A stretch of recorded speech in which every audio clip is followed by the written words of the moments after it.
Something major just happened in Southeast Asia, and it's about to change the balance of power in ways that will make Washington very, very uncomfortable. Malaysia just signed one of the biggest deals in its history with China, and it's not just about money. It's about technology, rare earth minerals, military cooperation, and a strategic partnership that directly challenges American influence in the region. And it's not just one agreement. Malaysia and China just signed 31 separate cooperation deals covering everything from artificial intelligence to visa-free travel, from 5G networks to semiconductor manufacturing. The total value? Over $50 billion. But the real story isn't the dollar amount. It's what Malaysia is choosing and who they're choosing it over. So what's really going on? Why would Malaysia risk angering its Western allies by moving closer to China? And what does this mean for the future of Southeast Asia? The answer isn't simple. It's a combination of economic necessity, technological ambition, geographical reality, and frankly, disappointment with what the West has offered. In this video, we'll explore exactly why this deal matters, who benefits, who loses, and what it means when a key American ally in Southeast Asia decides that China's billions are more attractive than America's promises. From rare earth minerals that power every smartphone to the technology that will define the next decade, this isn't just a trade deal. It's a geopolitical earthquake. Let's dive in. The $50 billion handshake that changed everything. On April 15, 2025, Malaysian Prime Minister Anwar Ibrahim stood beside Chinese President Xi Jinping in Beijing and signed 31 cooperation agreements that fundamentally reshape Malaysia's strategic orientation. The mainstream media barely covered it. But make no mistake, this is one of the most significant geopolitical shifts in Southeast Asia in decades. The deals cover an extraordinary range: artificial intelligence development, 5G network infrastructure, semiconductor manufacturing, rare earth mineral processing, electric vehicle production, high-speed rail expansion, renewable energy projects, and even military cooperation through joint training exercises. But here's what makes Western diplomats nervous. Embedded in these deals is something called a high-level strategic Malaysia-China community with shared future. That diplomatic language translates to something simple. Malaysia is choosing China as its primary strategic partner, not just an economic trading partner. Meet Sarah Chun, a Malaysian business consultant who spent 15 years working with American companies in Kuala Lumpur. She watched the signing ceremony with mixed feelings. For years, American companies promised investment in Malaysia but delivered very little. Sarah told me from her office in KL. They wanted us to buy American technology at high prices while keeping the good jobs in America. China is offering something different: actual technology transfer, local job creation, and genuine partnership. The numbers support Sarah's observation. While America talks about engagement with Southeast Asia, China delivers. Bilateral trade between Malaysia and China reached $84.62 billion in just the first 5 months of 2025, up 2.8% year-over-year. American-Malaysian trade? Growing much slower at $60 billion annually. But it's not just about trade volume. It's about what kind of trade and who benefits. The rare earths revolution, what America really fears. Buried in the 31 agreements is the one that terrifies American strategic planners: rare earth mineral processing cooperation. This might sound boring, but it's anything but. Rare earth minerals are the invisible ingredients in everything from smartphones to fighter jets, from wind turbines to guided missiles. China currently controls over 70% of global rare earth processing. America tried to break this monopoly by partnering with Australia. But Malaysia just signed a deal that gives them access to both Chinese and Western rare earth technology, making them one of the only countries in the world with this dual capability. Meet Dr. James Park, a materials scientist who specializes in rare earth processing. He spent 10 years trying to convince Western companies to invest in Malaysian rare earth facilities. The Americans wanted Malaysia to process rare earths using American technology, but they wouldn't share the intellectual property, Dr. Park explained. China said, "We'll build the facility, train your people, and share the technology." For Malaysia, the choice was obvious. The Malaysian rare earth facility will process minerals from Australia and Africa using Chinese technology and expertise. This means Malaysia becomes a critical node in the global supply chain, valuable to everyone, dependent on no one. Malaysia learned from watching other countries get caught in the middle of US-China competition, Dr. Park said. This deal lets them benefit from both sides while maintaining independence. It's brilliant strategy. American officials see it differently. They view it as Malaysia choosing China over the Western alliance. But Malaysian officials counter that America never offered them a real alternative, just vague promises and expensive technology with strings attached.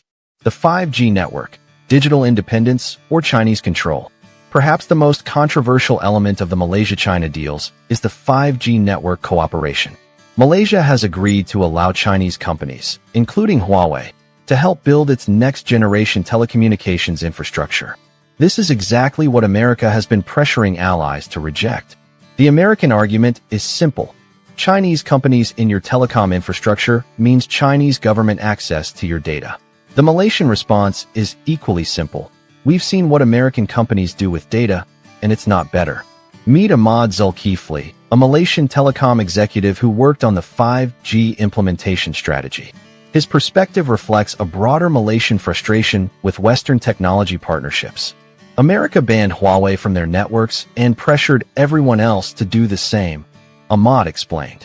But they offered no real alternative. American 5G technology costs 3 times more, takes twice as long to deploy, and comes with restrictions on how we can use it. China offered better technology, faster deployment, and no restrictions. Plus, they'll train Malaysian engineers to maintain it. The practical impact is massive. Malaysia's 5G network will be fully deployed by 2026, years ahead of most Western countries. This gives Malaysian businesses a competitive advantage in everything from smart manufacturing to autonomous vehicles to AI development. But there's a deeper issue. Malaysians don't necessarily trust China more than America. They just trust America less than they used to. Edward Snowden's revelations about NSA surveillance, American tech companies' data collection practices, and America's aggressive use of sanctions have convinced many Malaysians that digital sovereignty means keeping distance from everyone. We're not naive, Ahmad said. We know China monitors things, but at least they're upfront about it. America monitors everything while lecturing everyone about privacy and freedom. That hypocrisy is what pushed us toward China. The economic reality, China delivers, America promises. The fundamental driver behind Malaysia's China pivot is simple economics. China has been Malaysia's largest trading partner for 15 consecutive years. Chinese investment in Malaysia has created hundreds of thousands of jobs. Chinese infrastructure projects have actually been completed on time and on budget. American promises? Still mostly promises. Meet the Ibrahim family, owners of a palm oil plantation in Johor. For 20 years, they sold primarily to European markets. But European environmental regulations, tariffs, and certification requirements made the business increasingly difficult and less profitable. The Europeans kept adding new requirements: deforestation-free, sustainability certified, social responsibility audited, explained Ibrahim Ahmad, the family patriarch. Each certification cost money and time. Then they'd still threaten tariffs because of political pressure from their environmental groups. 5 years ago, the Ibrahim family pivoted to Chinese markets. Today, 80% of their palm oil goes to China. The Chinese buyers care about quality and consistency, pay on time, and don't impose constantly changing political requirements. China needs what we produce and pays fair prices, Ibrahim said. Europe needs what we produce, but makes us jump through endless hoops and still treats us like we're doing something wrong. America talks about partnership, but barely buys anything. The choice became obvious. This pattern repeats across Malaysian industries. Rubber, electronics, petroleum products, timber, all increasingly flowing to Chinese markets while European and American markets shrink. The Chinese investment story is even more striking. When Malaysia announced plans for high-speed rail connecting Kuala Lumpur to Singapore, Western companies submitted proposals with completion dates 15 years out and costs over $30 billion. Chinese companies proposed 8-year completion and $17 billion cost. The Malaysian government chose China. Western companies treated it like we should be grateful they were interested, explained Sarah Chun, the business consultant. Chinese companies treated it like they needed to earn our business. That attitude difference matters. The strategic calculation, why Malaysia chose this moment. Malaysia's timing for this China deal is strategic. With America distracted by domestic politics and global conflicts, with European economies struggling, and with China actively seeking partners, Malaysia saw an opportunity to maximize its leverage. Prime Minister Anwar Ibrahim is playing a sophisticated game. He's not abandoning the West. He's diversifying Malaysia's partnerships to ensure no single power can dictate terms. Malaysia still maintains defense cooperation with America, economic ties with Europe, and strong relationships with Japan and Australia. But by deepening China ties now, Anwar is betting that Malaysia can become indispensable to both sides of the great power competition. Malaysia processes rare earths China needs, hosts semiconductor facilities both sides want, and controls strategic waterways through the Malacca Strait that global trade depends on. Small countries survive by being valuable to everyone and controlled by no one, explained Dr. Liana Hassan, a Malaysian international relations professor. Singapore mastered this strategy. Malaysia is learning it. The China deals make Malaysia more valuable, not less, to the West, because now Western countries need Malaysian cooperation even more. This strategic ambiguity frustrates American planners who prefer clear allies and clear adversaries. But for Malaysia, it's survival strategy in an increasingly multipolar world. What this means for America's Asian strategy. America's response to the Malaysia-China deals has been muted publicly but furious privately. U.S. officials have expressed concerns about Chinese influence in Southeast Asia and disappointment with Malaysia's decisions. But American options are limited. Sanctions? Malaysia is too economically important. Military pressure? Malaysia isn't threatening anyone. Diplomatic isolation? That would only push them further toward China. America's leverage over Malaysia is surprisingly weak. This reveals a larger problem for American strategy in Asia. For decades, America assumed Southeast Asian countries would choose the U.S. over China because of shared democratic values and fear of Chinese dominance. But it turns out that economic development, infrastructure investment, and technological partnership matter more than abstract values. America offers military alliances and lectures about democracy, Dr. Hassan explained. China offers high-speed rail, 5G networks, and actual economic development. For countries trying to modernize, China's offer is more attractive.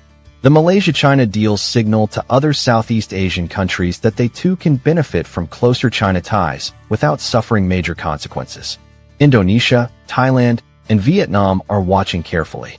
If Malaysia can successfully balance between China and the West while maximizing benefits from both, others will follow. American officials recognize this risk but haven't developed an effective counter-strategy.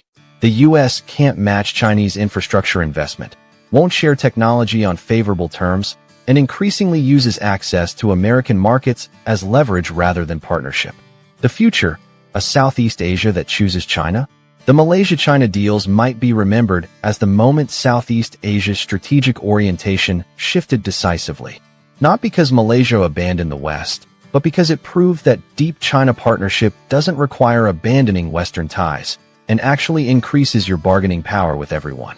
Over the next decade, we'll likely see more Southeast Asian countries following Malaysia's model, maintain security relationships with America, accept Chinese economic investment and infrastructure, and play both sides for maximum advantage.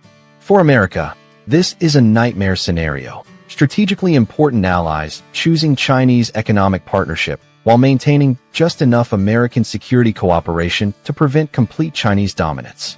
It's not the Cold War model of clear blocks. It's something more complex and harder for Washington to manage.